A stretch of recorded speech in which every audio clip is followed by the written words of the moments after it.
Good afternoon.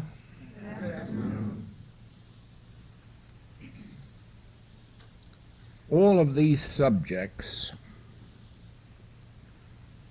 regarding the past, the present, the future are answered for you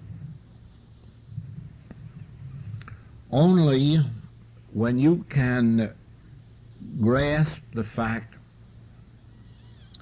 that consciousness must forever be expressing itself, that there cannot be an unconscious consciousness, nor can there be a consciousness yesterday, nor can there be a consciousness tomorrow, that the only time in which consciousness can function is now. Even when we're thinking of memory, it is our consciousness functioning now that may remember yesterday. But if consciousness isn't functioning now, how could we remember yesterday? Or how could we remember past lives if consciousness weren't functioning now? Or again, how can we plan for tomorrow except with a consciousness that must be functioning as consciousness now? It is only as consciousness, my consciousness, is functioning now that I can be planning a tomorrow. And it is only as my consciousness is functioning now that it can operate as memory of yesterday. But the consciousness doesn't operate yesterday. The consciousness doesn't operate tomorrow. The consciousness is an infinite now, or rather an eternal now, and a now which is a continuing now. But as far as I am concerned, I can deal only with now.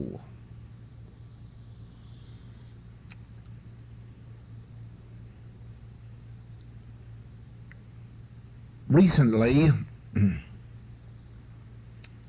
a student wrote that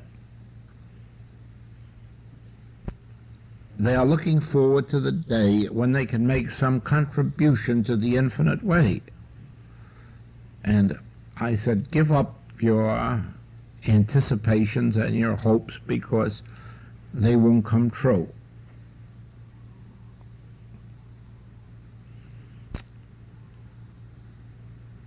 There is no future,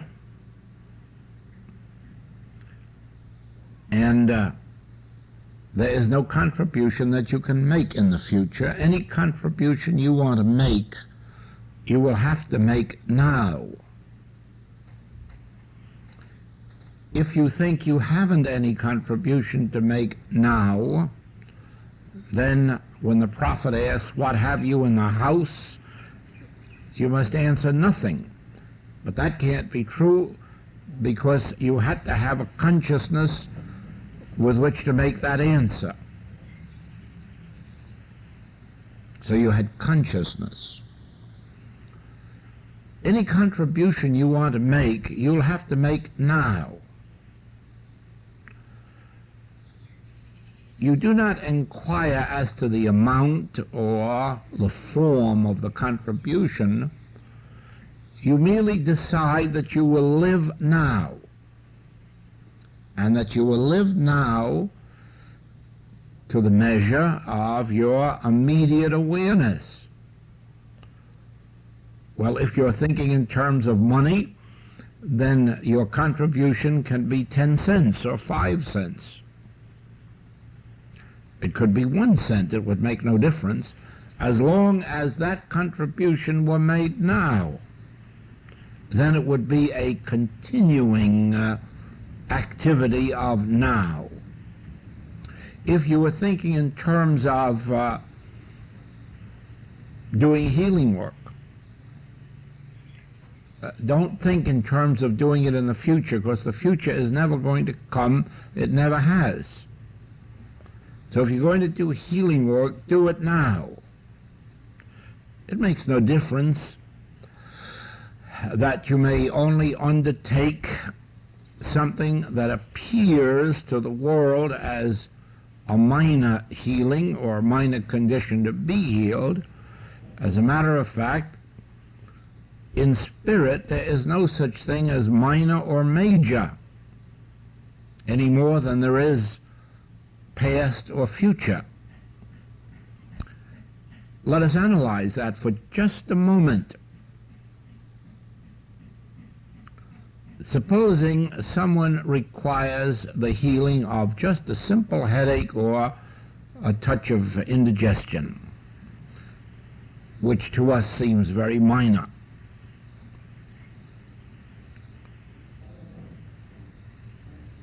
In the practice of the healing work in the infinite way, how would you go about that? And the answer is, you would first of all realize the nature of omnipresence, omnipotence, omniscience, but you'd be realizing it now. Now am I and the Father one. Now is all that the Father hath mine. Now, if God is spirit, I am spiritual. Here where I am now is the presence of God, and because of the infinite nature of God, there can be no other law, no other activity, no other substance. Now, if you succeed in attaining the realization of God, that headache or that indigestion will have been healed. But your demonstration was not the healing of the indigestion or the headache, it was the demonstration of the presence of God. Now, once you have proven that in these minor things, later you will find that that's the only demonstration necessary for the major things. Or, let us take it from another standpoint.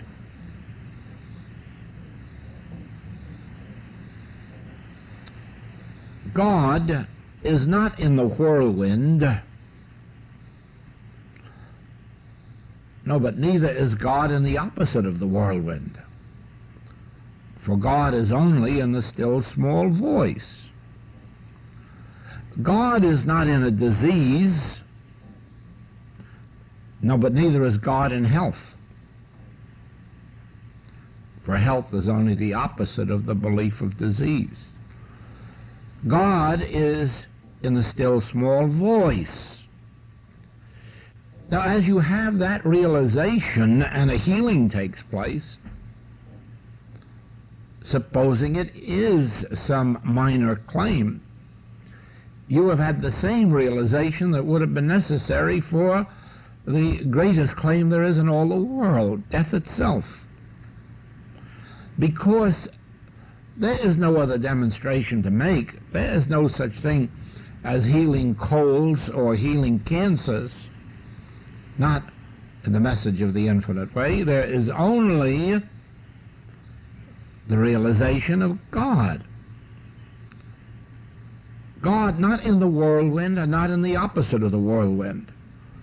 God not in disease and not in health.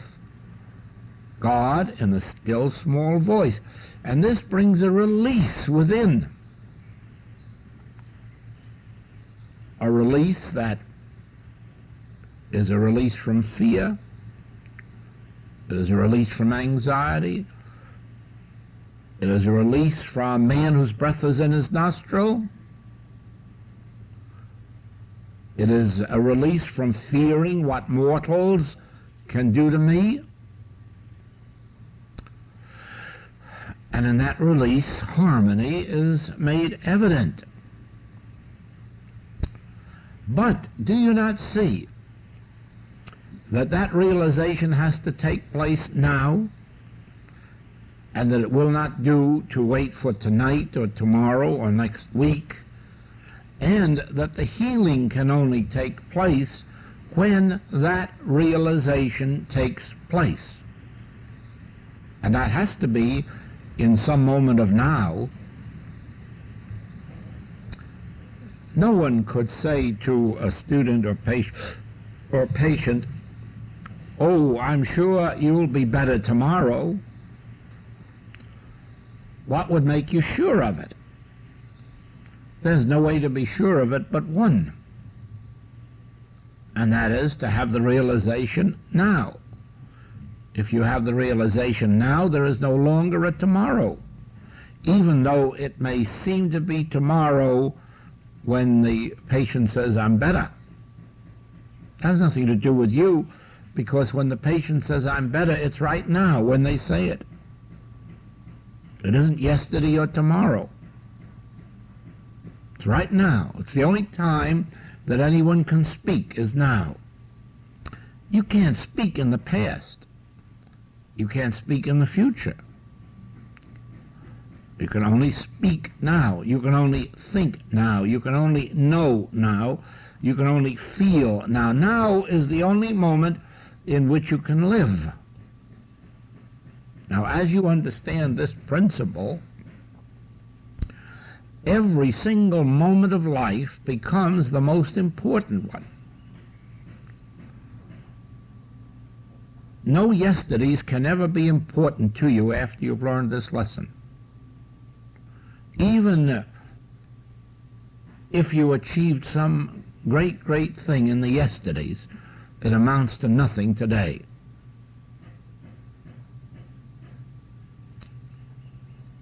And you are not going to accomplish anything great in the future except as a product of what you do today.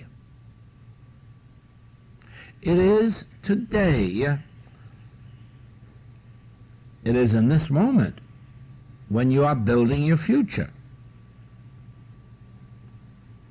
And the degree of realization in this moment is the degree of demonstration in the future. Therefore, you can always forget the past, even if you've arrived at 80 or 90 years of age, and think, "Oh, it's too late." It's utter nonsense. It's utter nonsense. There isn't anything you can do about the past, but there's an awful lot you can do about the immediate present, which governs all of that which we call the future. So it is.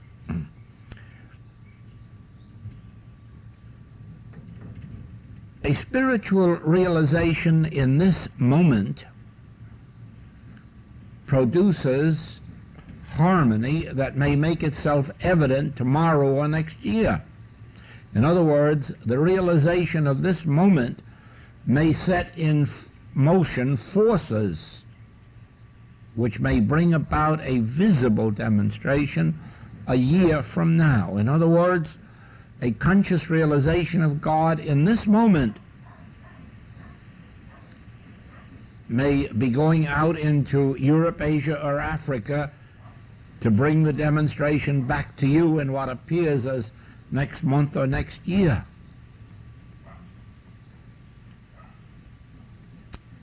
In the same way, then, the realized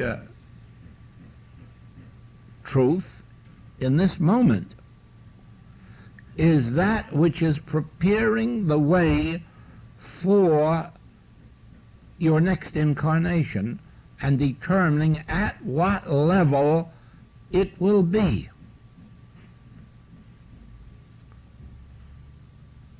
If you are not concerned at all with anything beyond this lifetime, then of course you need pay no attention to this. If you are satisfied that whatever it is that you have achieved in this lifetime is enough for you, you need pay no attention to this. Or if you are convinced that we live only for this lifetime,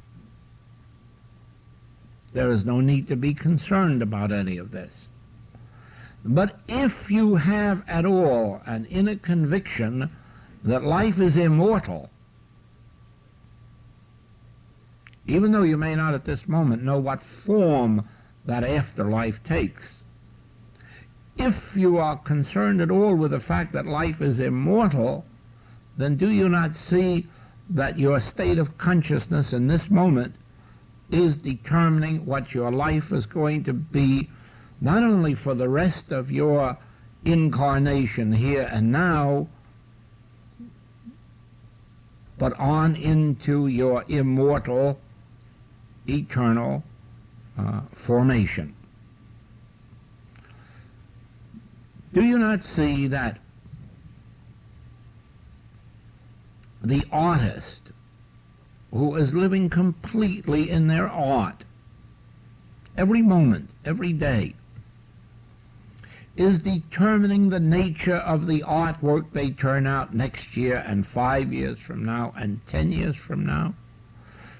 And that, of course, any neglect of that would also determine the nature of what their work would be next year and 10 years from now? Well, so it is. Why limit your life to what we call 60 years and 10 or 20? Why stop your plans and preparations for what they call the grave? Surely you have experienced enough by now to know that you won't ever be in a grave, that they will say, as they did of the Master, he is not here, he is risen. Of course, he never was here. He was risen before they brought this corpse out here. If your spiritual studies, meditations, contemplations have convinced you that life did not begin at birth and that it will not end at so-called death, you must be as concerned for your life 100 years from now as you are for your life next year.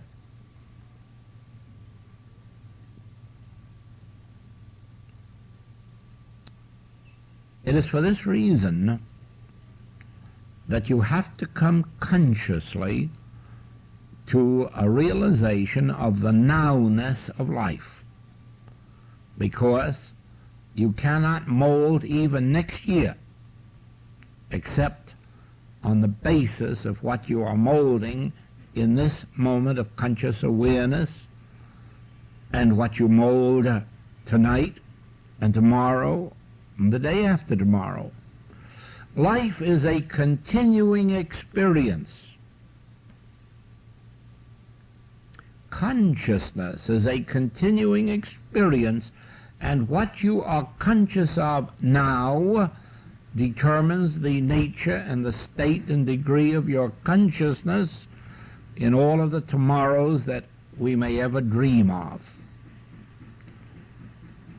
Even as we discover that tomorrows never come, even as they never have come, we have never lived other than today. We have never lived other than at this moment. And every moment of your life has been a this moment. And you can't live behind it, and you can't live ahead of it. You must live out from it. And when you do, and realize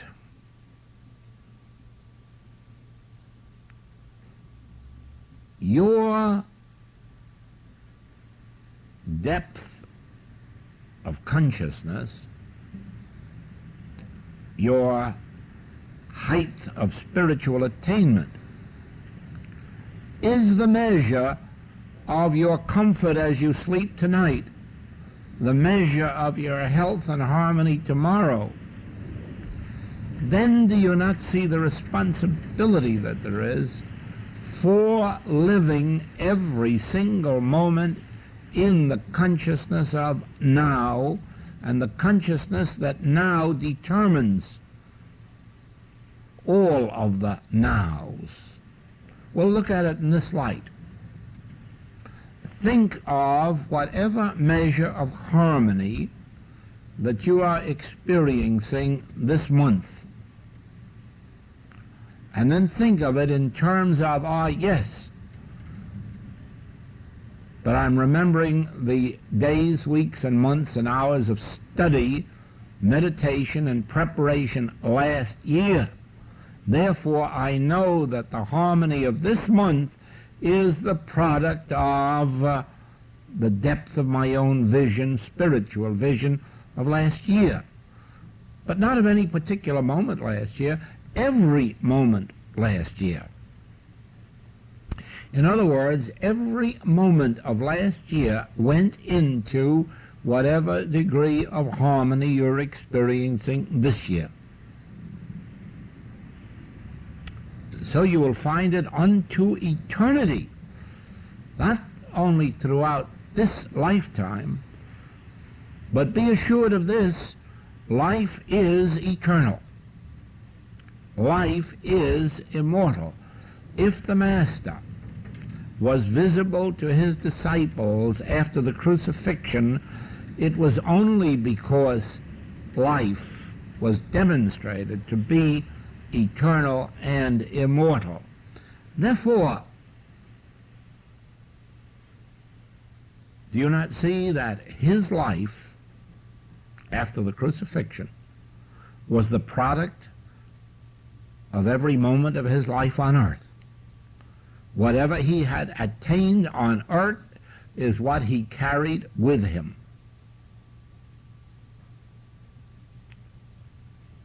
This, of course, is the entire benefit of the resurrection, as far as we are concerned.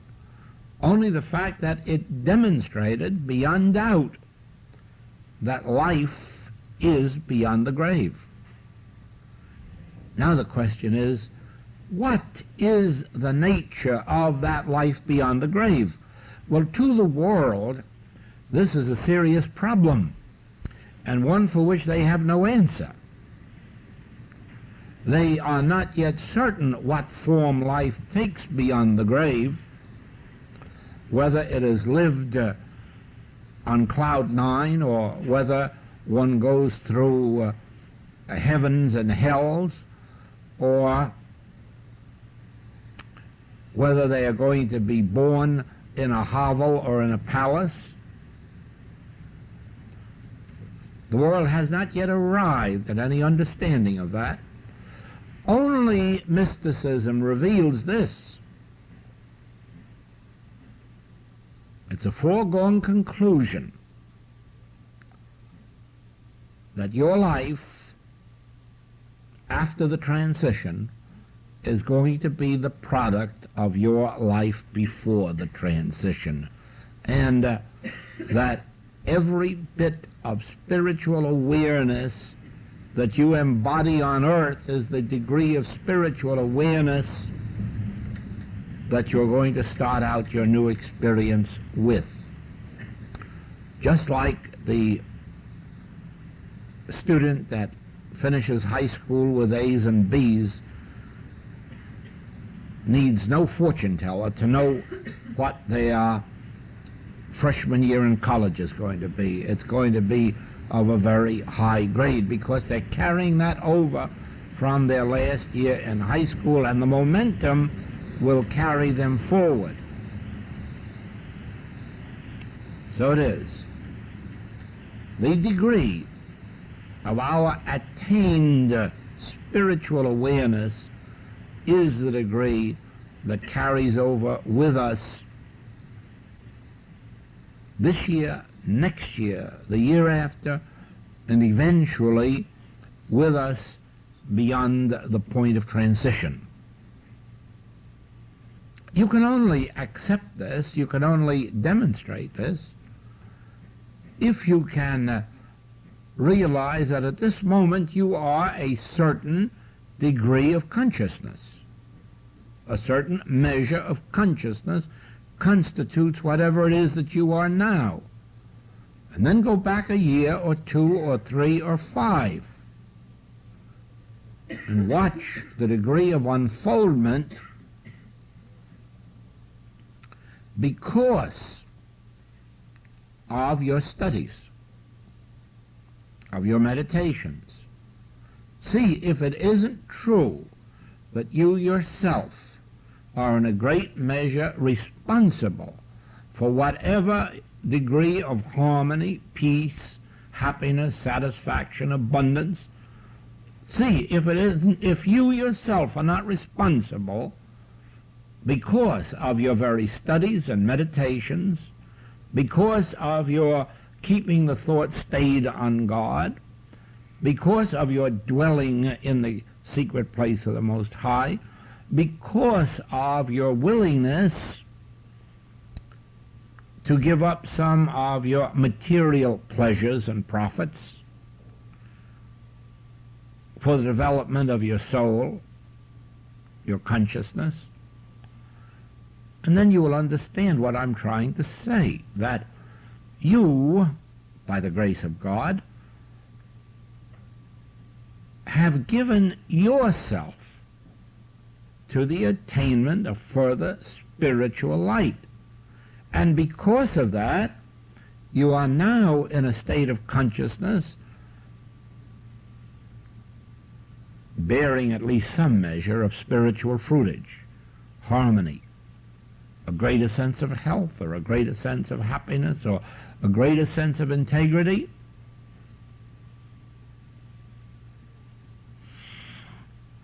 So it will be, you yourself can measure the health, the success, the fruitage that will come to you within this year, next year, the year after, by the degree of your own attention to your spiritual development. Well, then do you not see how foolish it would be to say that all this stops at the grave? And all I'm doing is making life a little more comfortable for 10, 20, or 25, or 30 years, and then come smack up against a tombstone. See? But if you can accept that in your thought, that's what you bring on yourself. That which I have feared has come upon me. Nothing is good or bad except thinking makes it so. In other words, you have to open your own consciousness, and by virtue of what you have already experienced on the spiritual path in the way of human betterment, you can see how this can be multiplied. But in only one way. It has to be done now. There can be no such thing. I have said this over and over again to practitioners. Don't ever tell a patient that you'll give them help tonight. Don't do that. Tonight isn't going to come. And it may be too late.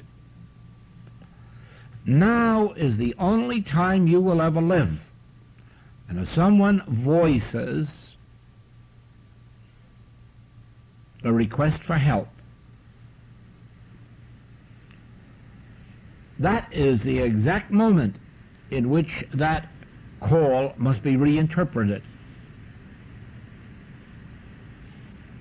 Now are we the children of God. Not tonight.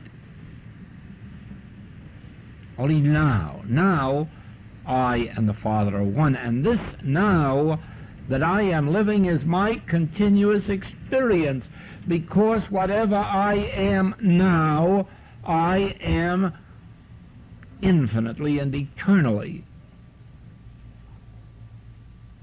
And if I and my Father are one now, and if all that the Father hath is mine now, I only have to live in this now.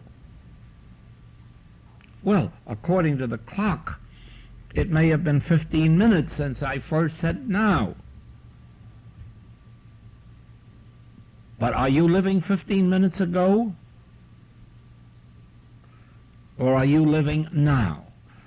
And wasn't that now of 15 minutes ago the continuing now onto this moment? And are you not higher in consciousness now than when now was first uttered 15 minutes ago? Of course. Of course, 15 minutes of now living in the Spirit must mean a deeper, richer consciousness than when we started it.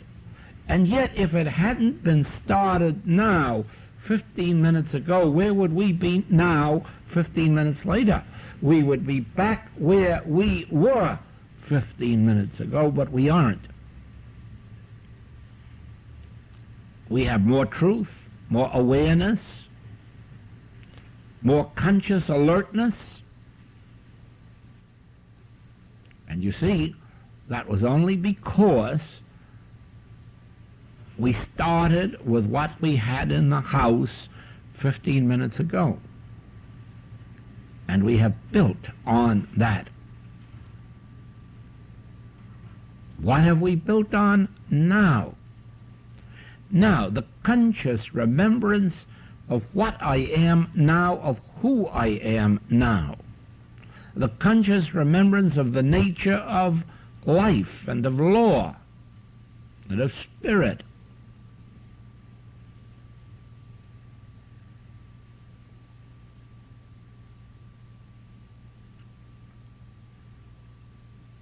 It is only this realization that helps you in every department of your life.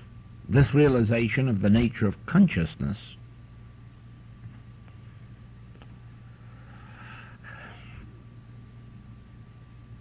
Because consciousness is only conscious now. And as you look out here at these trees, you can see that they are living now, and they can't live yesterday, and how starved they'd be if you spoke to them about living tomorrow. In order for there to be a tomorrow for them, there has to be a continuing now.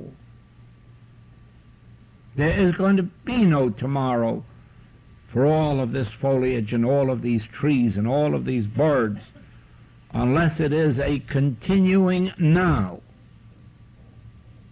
And so there is going to be no afterlife for anyone, except as the afterlife is the continuing of now.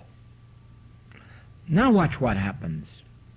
When I say to you that all that you behold out here of trees and flowers and birds is consciousness expressing itself as infinite forms and infinite varieties of forms and infinite degrees of forms. Consciousness is appearing to you as trees and mountains and flowers and birds. Consciousness is appearing to us as each other. We are only an infinite divine consciousness manifesting itself in individual forms, the individual forms that appear as humans, animal, bird, plant life, vegetable, mineral, but consciousness as form. The moment you begin to perceive this, can you see eternality? Because when does consciousness stop appearing as form? No matter how fast the forms disappear, consciousness bursts out in new forms. We call this impersonalizing. And yet impersonalizing does not take away the love nature, it increases it. Because we can look beyond the human, animal, vegetable, that today seems to be so good and tomorrow so bad, or today so alive and tomorrow so dead. And we can love because we're loving beyond the appearance. We're loving the consciousness that appears as infinite form. And we are knowing that nothing can appear as form except in the nature of the consciousness that is appearing. Therefore, we can disregard any negative appearances, finite appearances, unseemly appearances, sick or sinning or dead appearances, and only in this way can we obey the two commandments. Love the Lord thy God, love thy neighbor as thyself. You can't love all the human beings on earth. It's impossible. It's awfully difficult to love just one for a long period of time. We humans are so, whatever we are, that makes us sometimes unlovable. But we can love God supremely if we can see with the inner eye, if we can see that God's consciousness is really appearing as form. We can love our neighbor as ourself once we can agree that consciousness is appearing as our neighbor. Then, regardless of the finite or erroneous nature of our neighbor or other creation, we can easily realize then that since this that we don't like is not of God, neither is it of man. If it is not in consciousness and of consciousness, it isn't expressed.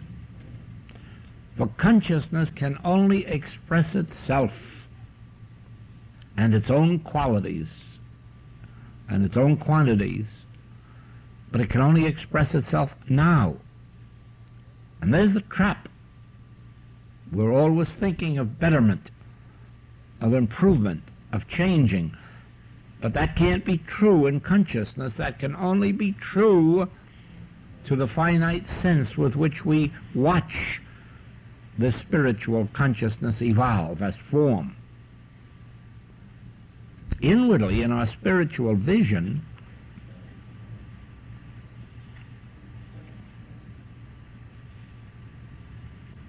we become detached from these evidences of sense.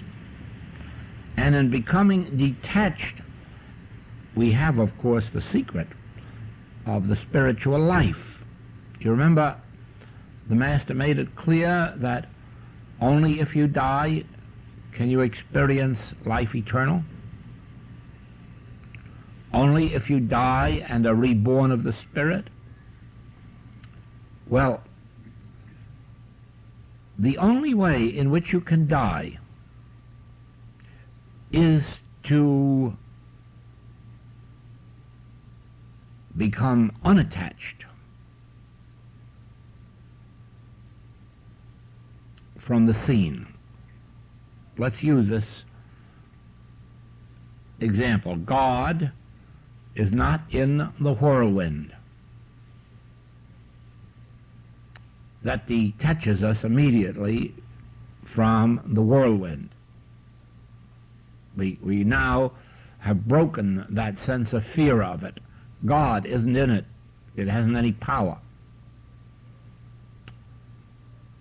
But temporarily we're now attached to the opposite, which would be no whirlwind. So we go on from there. God is not in the whirlwind, but God is not in the opposite of the whirlwind. For God is only in the still, small voice.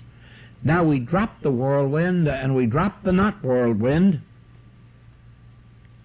and instantly within ourselves we realize peace.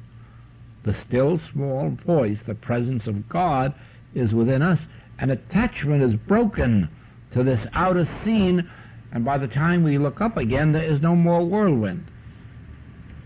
And whatever is there, we're not attached to.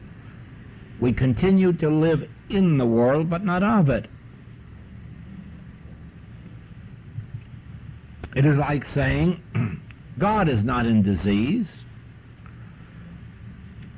Well, I have found this from experience, that as soon as a student begins to catch the glimpse that God is not in disease, that disease begins to disappear.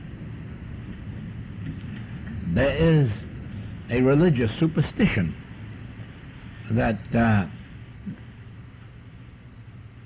it's in the small print in the insurance policy. It's an act of God. Accidents, whirlwinds, disease. Right? And it is inherent in human consciousness, this fear of punishment, this fear that for some reason God is visiting these iniquities upon us, that God is punishing us. And it has become very clear that as students gain this higher concept of God and realize that God is not in the whirlwind, God is not in a disease, that immediately their fear of it begins to lessen, and eventually they drop it out of their thought and they're unattached to it. But in the religious and metaphysical worlds, this only produces another form of attachment. Now they become attached to good health. And they think God is in good health. And then they wonder why next year they're sick again with something else. But God isn't in good health. God isn't in disease. God isn't in sin. And God isn't in self-righteousness either. The Master made this clear.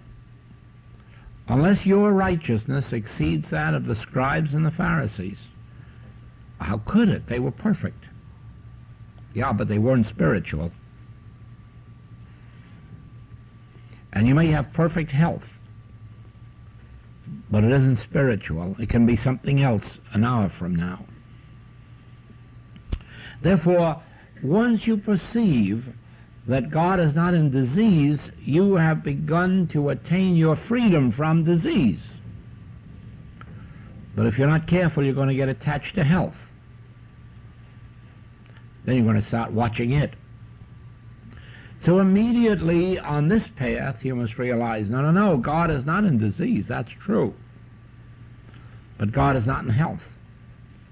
God is only in the still, small voice.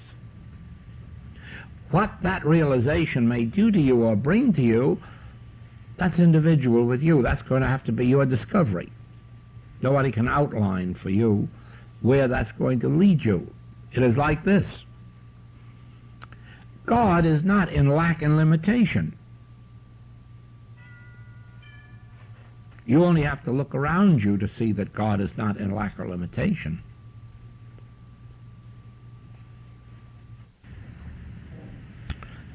But the moment you realize that God is not in lack or limitation, don't go around looking for abundance. For God is not in abundance. There are loads of people with millions of dollars and they have not found any God in it. So don't try to unsee the picture of God in lack or limitation and then try to see God in abundance, because you'll be trapped again. God is not in lack or limitation, and God is not in abundance. God is in the still small voice.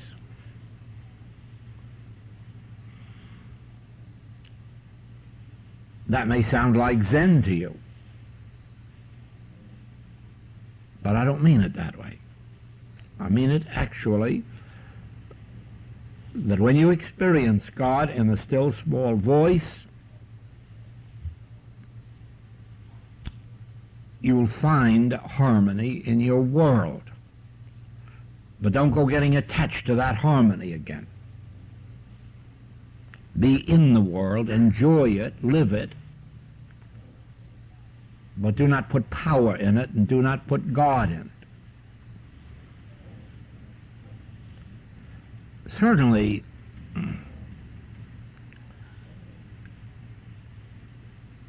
we're all agreed in the religious world, the metaphysical world, the spiritual world, that God isn't in sin. No, but try to see how many people believe that God is in not sin, in what they call goodness. But God isn't in goodness either. God isn't in immorality, but God isn't in morality. God is in the still small voice. And the moment you have that still small voice, you have God. You certainly don't have any immorality. You don't have any disease. You don't have any lack. But on the other hand, you don't have their opposites either. You just have God. Infinite, spiritual God, good, harmony, peace, my peace, not the peace that health can give you, not the peace that goodness can give you, not the peace that wealth can give you, but the peace of the still small voice, and it is something entirely different than any peace that the world can give. It's a peace that is beyond human understanding.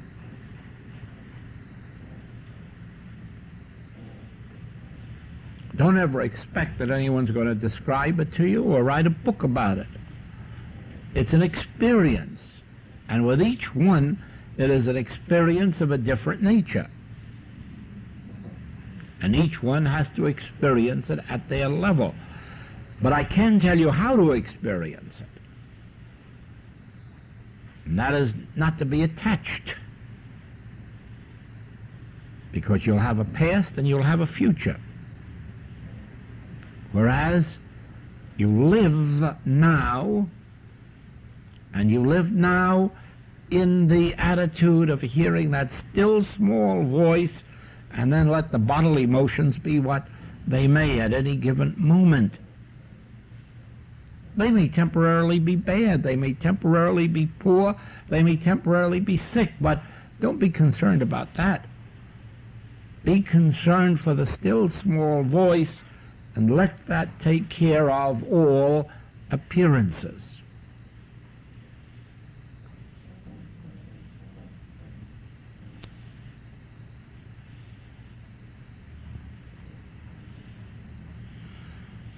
Do you see why Paul could say, neither life nor death can separate me from the love of God? No, neither life nor death can separate me from the consciousness of living now.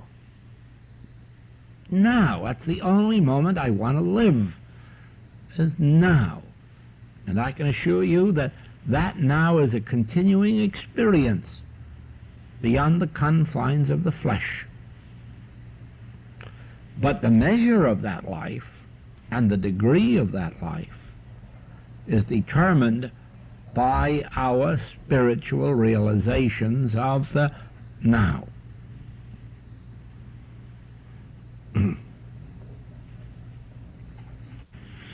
To further impersonalize it, life is living itself now, or life is expressing itself now. That takes away the words I, or you, or he, or she. And that enables you to get out into infinity and into eternality. The moment I say I, or you, or he, or she, whether it's consciously done or unconsciously or subconsciously, thought goes back to birthdays and death days, the space between the cradle and the grave. And then we are attached to that appearance, that finite appearance. But if we live in the realization that life lives itself, life expresses itself, just like consciousness is manifesting itself, consciousness is expressing itself, life is manifesting itself, life is expressing itself, life is living itself. Now you're back of the finite form and you are in infinity and eternality. You can only get into eternality by giving up the use of the words I, he, she, it. And if I realize life is living itself as you, consciousness is expressing itself infinitely, individually, then I am back there in eternity. The moment I start up thinking of you and your life and your demonstration, I'm in the parenthesis. If I'm in the parenthesis, I'm in finiteness and limitation. But the moment I can get out of the parenthesis and see the whole circle and say, life is living itself, even if I'm seeing it at this particular parenthesis. Now I'm not confining it to the parenthesis. Life is living itself. I may be witnessing it at this point of parenthesis, but at least I'm witnessing the life that had no beginning and will have no ending, and I'm thereby erasing the parenthesis. That is why in the writings it's revealed to us that in doing healing work we never say you, he, she, or it, because all that's being addressed to the parenthesis. And then there's no spiritual truth that would be true about the parenthesis. So we have to go back before that parenthesis, don't we? And then realize, yes, consciousness is revealing itself now in this form. It is expressing truth as this message.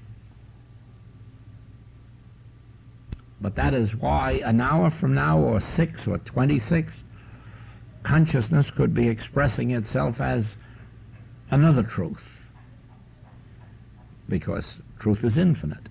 And consciousness must be infinite in expressing it.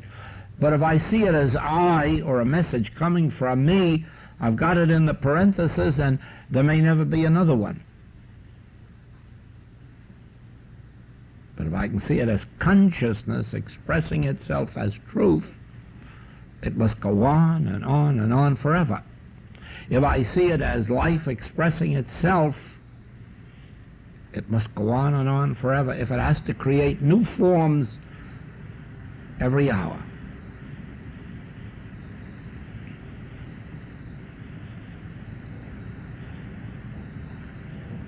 If I say you are expressing love or I am expressing love, I've got you and myself inside the parenthesis.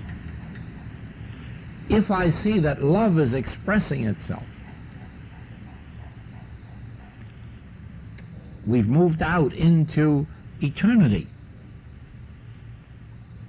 Love is expressing itself. Life is manifesting itself, forming itself. Life is appearing. Consciousness is unfolding, disclosing itself in infinite form and variety. This lifts us out of the parenthesis, carries us into eternity, and eternity never ends.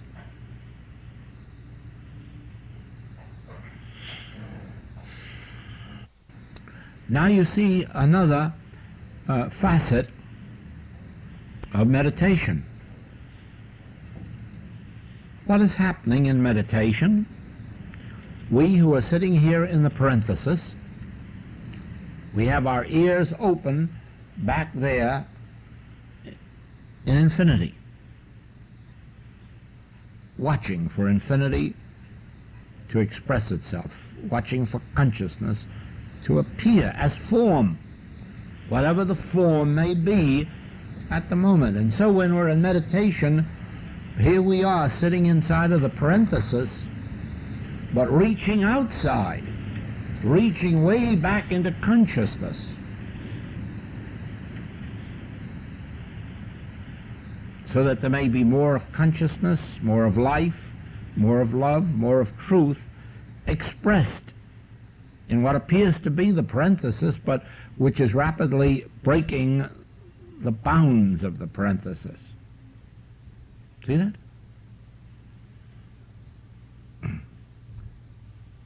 Meditation should become easier and easier if you can see what you're doing. Sitting here in what appears to be finiteness, reaching back into infinity, reaching back into eternity. It's an eternity which is here and now, because the only minute that eternity can be expressing itself is now. Eternity has no past.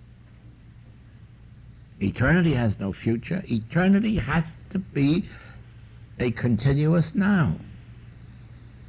And we can reach right back into eternity now. But don't forget, we have to do it now. And that is why our frequent meditations. It's always now. Always now that eternity is functioning, always now that we're reaching back into eternity, and this makes for a continuity of now.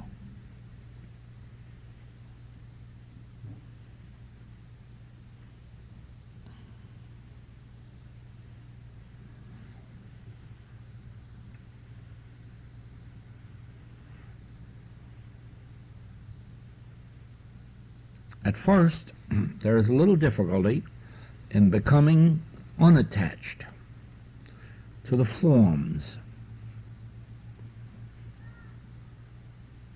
But you will be helped by this one realization: God is not in the whirlwind, but God is not in the opposite of the whirlwind. God is not in sin, but God is not in goodness. God is not in disease. God is not in health. God is in the still, small voice. And then be still. Be still and experience that still, small voice, and you'll be experiencing God. When you're experiencing God, you're experiencing infinity, even what appears to be the parenthesis. The relationship of I and my Father is a relationship of the present time, of the present moment. It is only in this second that I and my Father are one. And you can see that the discords of this world primarily are taking place in the past and the future. And even when it comes to our attention now, that it's in this now that we need to go back and realize I and the Father are one is an immediate relationship. It is not a relationship of the future. It is an immediate relationship and a continuing relationship of the immediate. I and my Father are one now.